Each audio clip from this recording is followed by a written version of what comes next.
The first rehearsal took place in a barracks at the end of the camp, in the hour before lights out, with instruments that had been smuggled in piece by piece over 3 weeks inside food containers and under floorboards and inside the false bottom of a wooden box that a guard had searched twice and found nothing in, because the false bottom was the work of a cabinet maker from Prague who had been building things that concealed other things for 30 years and knew exactly what a thorough search looked for and how to give it something else to find instead. There were 11 musicians at the first rehearsal. By the end of the second month, there were 23. By spring, there were enough for a chamber orchestra, which was something that should not have been possible and was not possible by any reasonable accounting of the resources and the conditions and the place they were in. They played anyway. Victor Ullmann was 46 years old when he arrived at Theresienstadt in September of 1942. He had been a composer and conductor in Prague, a student of Arnold Schoenberg, a man whose professional life had been built around music with the specific completeness that music builds a life around in people for whom it is not a choice, but a nature. He had been composing since childhood, performing since his teens, conducting since his 20s, and the decades of work had produced a body of compositions and a reputation in Central European musical circles that the 1930s had progressively dismantled as the political conditions of the decade made the professional existence of Jewish artists increasingly and then entirely impossible. He had stayed in Prague longer than prudence recommended because leaving Prague meant leaving the work, and the work was what he was, and the severing of a person from what they are is not a simple thing, even when the reasons for it are overwhelming. He had stayed until staying was no longer a choice, and then he had been taken to Theresienstadt, which was the camp in the Bohemian fortress town of Theresienstadt that the Nazi administration used for a specific population of prisoners, Czech Jews and prominent Jews from across Europe, elderly Jews and decorated veterans of the First World War, the category of prisoner whose treatment required a degree of management that the other camps did not require because the category attracted attention that the other camps did not attract. Theresienstadt was not Auschwitz. This distinction requires explanation because the distinction is not the same as the distinction between bad and worse, though it was that too. Theresienstadt was a transit camp and a showpiece simultaneously. It held prisoners who were eventually transported to the death camps in the east, and it held prisoners who were kept there specifically to be displayed to delegations from the International Red Cross and neutral nations as evidence that the camp system was humane and that the reports of what was happening elsewhere were exaggerations or fabrications. The prisoners understood this. They were not deceived about the nature of the place or the purpose the administration had for them. They understood that the concerts and the lectures and the theatrical performances that the administration encouraged and sometimes demanded were instruments of a deception directed at the outside world, and that the deception served the administration's purposes, and that the administration's purposes were not the purposes of the people performing in the concerts. They performed anyway. And they did something with the performing that the administration had not intended and did not fully understand, which is the central fact of what happened at Theresienstadt and the reason Victor Ullmann and the musicians and composers and performers who were imprisoned there have been remembered when the administration that imprisoned them has been remembered only as perpetrators. What they did was use the space the administration created for its own purposes to do something the administration could not control, which was to be fully themselves in the only way the camp permitted. The concerts were not resistance in the armed sense. They were not sabotage. They were the occupation of the one territory that the administration had inadvertently left available, the interior territory of the person, the self that exists in the act of making something, and that the making keeps alive in a way that nothing else keeps it alive. Ullmann composed at Theresienstadt. This is the fact that everyone who encounters the story of the camp's cultural life encounters first, because it is the fact that is hardest to integrate with the conditions under which the composing happened. He composed in the barracks at a small table in the hours that the camp schedule permitted for activities that were not labor or roll call or the other structured demands of camp existence. He composed with manuscript paper that was scarce and pencils that were shorter than the pencils in any music school in Europe. He composed in conditions of cold and hunger and the specific psychological pressure of a place where the future was uncertain in a way that the word uncertain does not fully describe, because uncertain implies a range of possibilities, and the range of possibilities at Theresienstadt was narrower than the word suggests. He composed 25 works at Theresienstadt in 2 years: piano sonatas, string quartets, songs, and 1 opera, The Emperor of Atlantis, which was completed in 1943 and rehearsed by the prisoners and then shut down by the camp administration before it could be performed, because someone in the administration had read the libretto and understood that the emperor in the opera, a figure who declares war on death and finds that death goes on strike in response, leaving everyone alive and unable to die, was a portrait of a specific living person whose portrait the administration was not willing to display to the audiences that attended the Theresienstadt concerts. The opera was suppressed. The manuscript survived because Ullmann gave it to a friend before his transport to Auschwitz in October of 1944. The friend survived. The manuscript survived. The Emperor of Atlantis received its premiere in Amsterdam in 1975, 31 years after it was composed and 31 years after the man who composed it was killed. This is the trajectory of the Theresienstadt cultural life in its full dimension, not only what happened there, but what it produced and what the production became when the war was over and the people who had made the music were mostly gone. The music outlasted them. The specific and intentional act of creating something in a place designed to prevent the creation of anything permanent had produced something permanent, which was the opposite of what the place was designed to produce. Rafael Schächter understood this earlier than most of the musicians at Theresienstadt, because Schächter was a conductor and a choir master, and his specific relationship to music was not the relationship of the composer who works alone, but the relationship of the man who brings other people together to make something that none of them can make alone.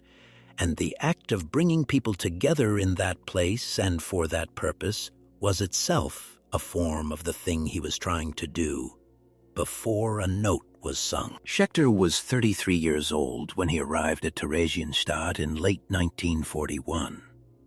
He had been a conductor and piano teacher in Prague, trained at the Prague Conservatory, known in Czech musical circles as a man of exceptional ability and exceptional stubbornness, the second quality being, in this context, inseparable from the first. He had been organizing musical performances within weeks of his arrival before the administration had established the cultural framework that would eventually make such performances official, because Schächter did not wait for official frameworks to do the thing that needed doing. He formed a choir.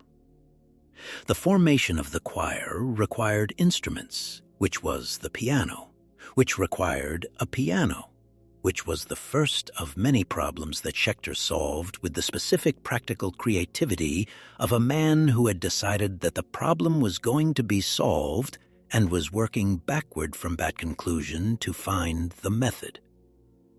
There was a piano in the Theresienstadt community house, an upright that had been there before the camp and that the administration had not removed.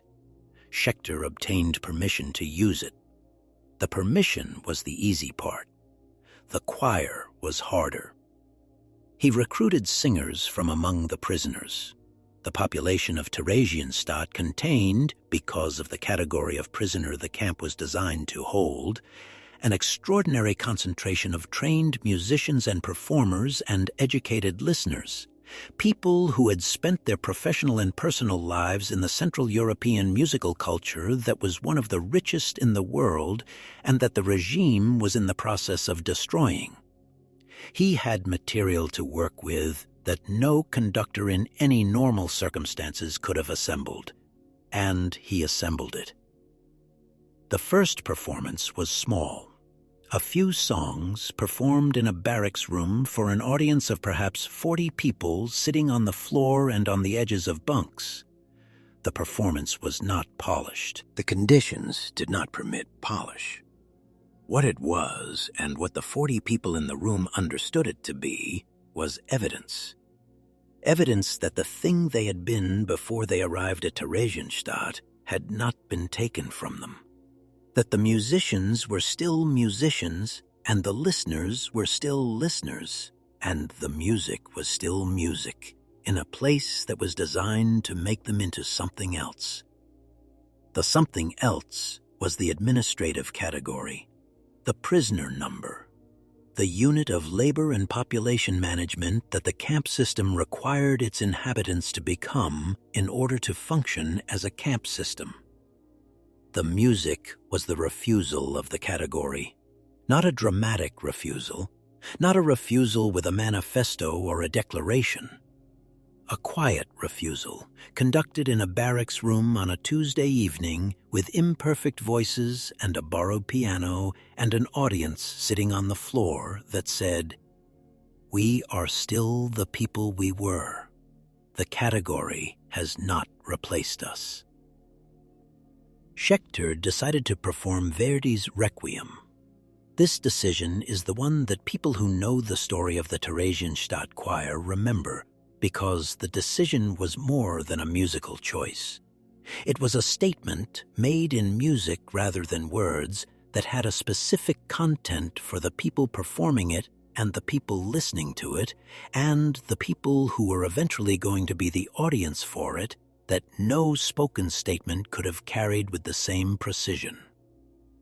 The Verdi Requiem is a setting of the Catholic Mass for the dead, a choral and orchestral work of enormous scale and emotional range, written for large forces and a concert hall, designed to be performed by trained professional musicians with months of rehearsal under ideal conditions. It is one of the most technically demanding works in the choral repertoire.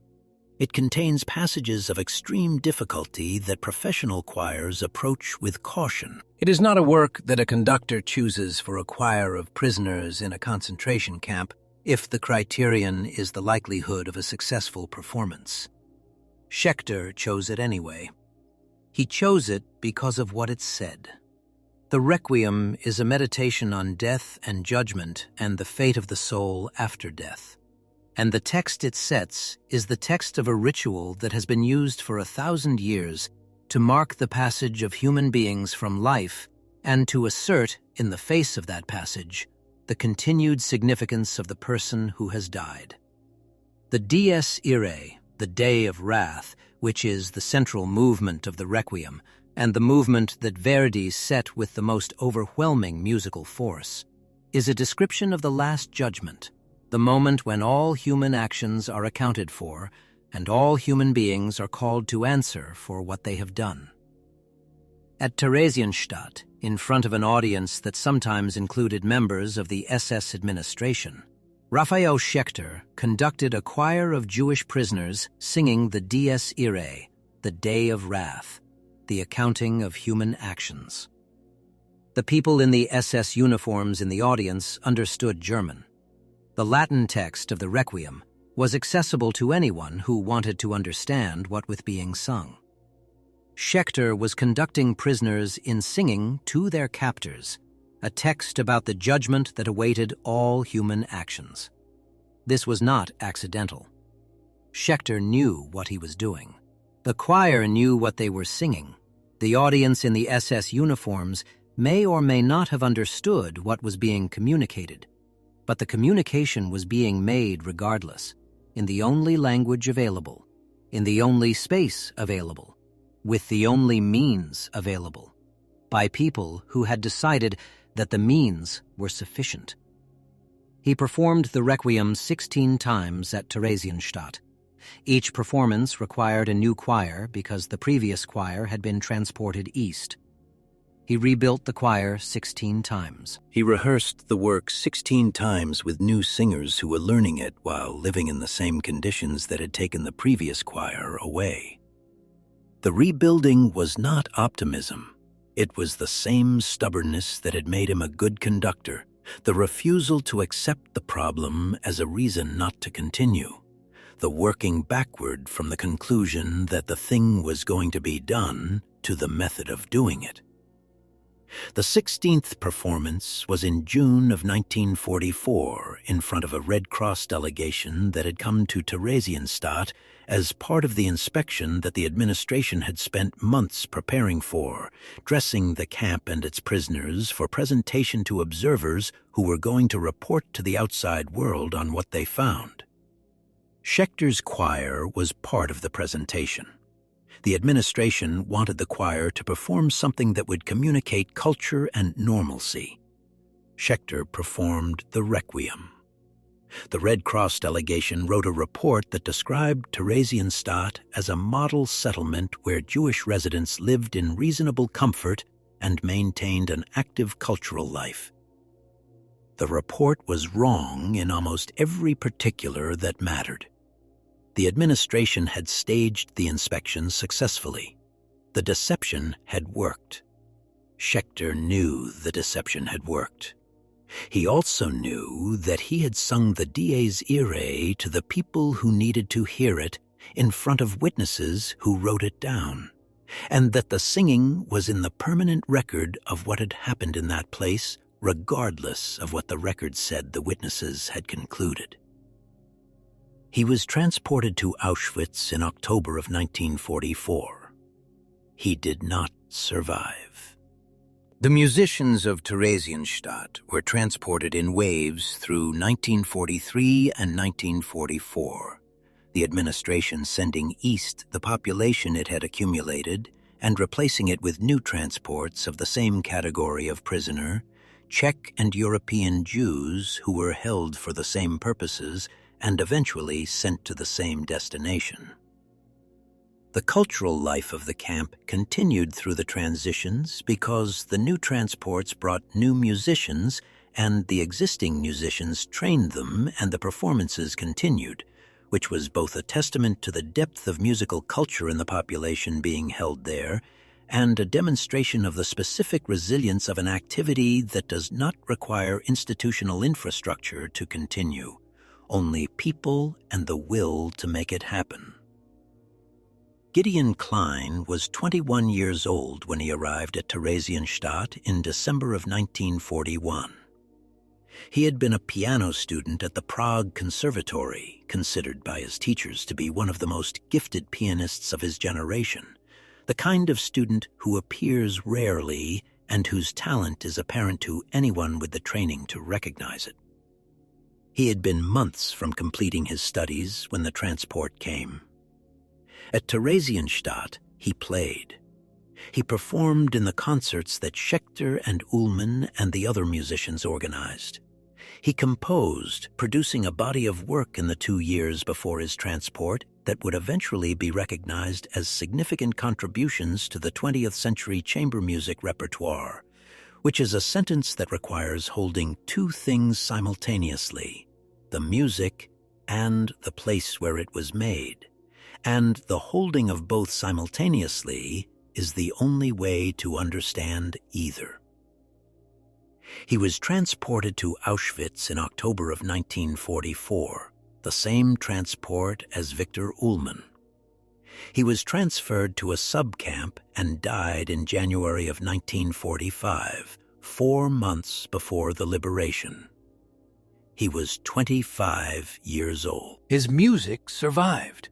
The manuscripts that he gave to friends before his transport, the copies made by other prisoners who understood that the copies were important for reasons that went beyond normal musical archiving, the fragments retrieved from the camp after the war by people who understood what they were retrieving, survived.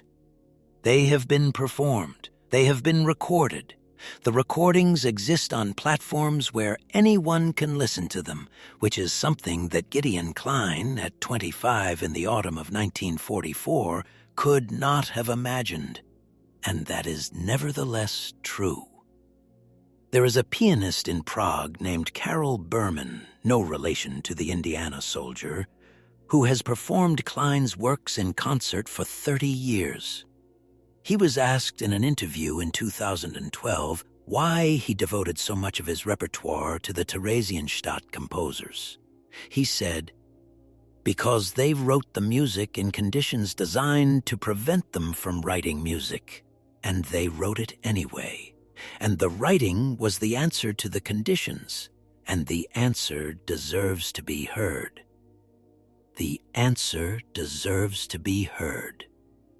This is what the musicians of Theresienstadt understood, each in their own way, with their own specific relationship to the music they were making and the conditions they were making it in. The music was not escape. It was not the pretending that the conditions were not what they were. It was the answer to the conditions, made in the language that was available by people who had spent their lives learning that language specifically for moments when other languages failed. Other languages were failing. The language of protest had been suppressed. The language of resistance in the armed sense was not available in the form the camp took. The language of appeal to the outside world was being managed and filtered by an administration that understood the power of appearances and controlled them carefully. The language of testimony would come later, after liberation, for the ones who survived to give it. The language available now in the barracks and the community house and the rehearsal rooms of Theresienstadt in 1942 and 1943 was music. And the people who had spent their lives learning that language used it with everything they had, which was considerable, because the people the administration had concentrated in that place were among the finest musicians and composers in Central Europe, and the concentrating of them had produced, entirely against the intentions of the administration, a community of musical practice that was in some respects richer than what any single city in peacetime Europe could have assembled. This is the deepest paradox of Theresienstadt, and it is not a comfortable paradox, and it should not be. The administration had created conditions for a concentration of talent, but the talent used against the administration's purposes. The deception the administration was constructing required the appearance of culture, and the appearance of culture could not be entirely controlled because culture, when practiced by people who understand it, tends to exceed the frame constructed to contain it. The Requiem exceeded the frame. The compositions that Ullmann and Klein and Hans Krasse and Pavel Haas and the other composers of Theresienstadt produced exceeded the frame. They exceeded it by being genuinely what they were, genuine works of genuine artists made under genuine conditions, and the genuineness was something the administration could not manufacture and could not suppress, because suppressing it would have destroyed the appearance it was trying to maintain. The works survived. Most of the people who made them did not. This is the accounting, and the accounting is not balanced, and it is not supposed to be balanced, and any presentation of the story that makes it feel balanced is a misrepresentation. 45,000 people passed through Theresienstadt. 33,000 died there. Most of the remainder were transported to Auschwitz and the other death camps in the east. Fewer than 17,000 survived the war. The composers whose names appear in the history of the camp's cultural life, Ullmann and Klein and Krasse and Haas and the others, did not survive. Their music survived because they gave it to people who understood that it needed to survive and who carried it out of the camp after liberation and into a world that needed time to understand what it had. The world needed time. The recordings came slowly. The scholarly attention came slowly. The full dimension of what had been created at Theresienstadt was not understood until decades after the war, when musicologists began systematically examining the manuscripts that had survived, and performers began programming the works, and audiences began hearing them and understanding, through the hearing, something about what it meant to make music in that place and at that time. What it meant was the same thing it always means when human beings make something in conditions designed to prevent the making. It meant that the making is stronger than the preventing. Not always, not in every case, not for everyone, but strongly enough, persistently enough, in enough cases and with enough completeness to produce a body of work that outlasted the conditions and the people who imposed them and is still being heard in concert halls and on recordings and in the ears of anyone who wants to listen. Rafael Schächter rebuilt his choir 16 times and conducted the Dies Irae to the people who needed to hear it and was transported east and did not come back. Victor Ullmann composed 25 works in 2 years in a barracks and was transported east and did not come back. Gideon Klein played his piano and wrote his music and was transported east and did not come back. The music came back. It is here now, available to anyone, in a form that Schächter and Ullmann and Klein could not have imagined, transmitted through technologies that did not exist when they were alive, reaching ears in places they never went and in times they did not live to see. The Requiem that Schächter conducted 16 times in a fortress town in Bohemia has been performed in concert halls on every continent. The compositions that Ullmann wrote at a small table with short pencils have been recorded by major orchestras. The piano works that Klein produced at Theresienstadt are in the repertoire of pianists who were born after the war ended. This is what survived. This is what the making produced. This is the answer to the conditions that the musicians gave in the language they had to a problem that had no other answer available. The answer is still being given. Every performance of the Theresienstadt composers is a continuation of the answer, an extension of the refusal, a reiteration of the fact that the people who made this music were people, fully and completely themselves, and that the music proves it in the way that only music can prove it, by being undeniably present, undeniably human, undeniably the work of specific individuals who had specific things to say and said them in the specific language that was theirs. You can hear it. The recordings are there. The music is there.